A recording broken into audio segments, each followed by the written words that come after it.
हम आपके पास दूसरी बार आ गए। तो कुछ अर्से पहले आपसे मुलाकात हुई,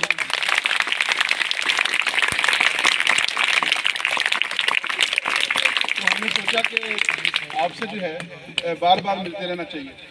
और माशाल्लाह आपका स्कूल इतना अच्छा है और आपके उस्ताद कराम जो हैं वो इतने अच्छे हैं कि स्कूल में भी आने का दिल चाह रहा था, और आपके जो अजीम उस्ताद हैं इनसे मिलने को भी दिल चाह रहा था। और सबसे अहम बात ये थी कि हम आपके लिए आए हैं।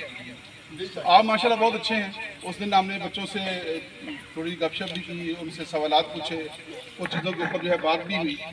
तो बच्चों के अंदर जो है एक बड़ी अच्छी सोच और फिक्र नज़र आई।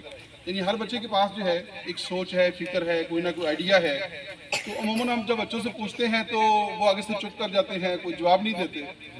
तो यहाँ पे आकर जो है ये एहसास हुआ कि यहाँ पे आपको सिर्फ सिलेबस पढ़ाया नहीं जाता, आपके अंदर सोचने की जो है सलाहियत है, ज़िंदगी को कैसे देखना है, आगे कैसे निकलना है, आगे कैसे जाना है और किस रास्ते के ऊपर चलना है, और मुस्तक़बिल के अंदर जो है आपने क्या करना है क्या नहीं करना।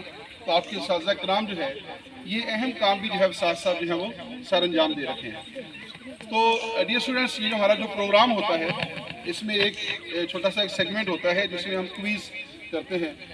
तो आज आपसे जो है हज़रत क़ायद आज़म रहमतुल्लाह अलैह के बारे में जो है आपसे सवालात पूछे जाएंगे। तो टीमें, एक टीम ये बैठी हुई है, चार टीमें, टीम बी, सी और डी। अच्छा पहले इनका आपस में कर लेते हैं। इनको बुला ले, यार नहीं खड़े हो जाओ। इसे बुला लेते हैं, माइक दे देते हैं। जी बच्चों, तैयार हैं आप? माशाल्लाह।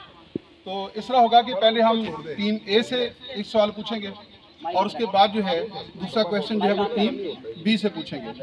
तो मेरे ख्याल में ज़्यादा बेहतर यह है कि एक टीम का नाम जो है सर मुजम्मल की टीम रख लिया जाए और दूसरी टीम का नाम जो है सरवकाश सर विकास का नाम। बहुत शुक्रिया। तो अब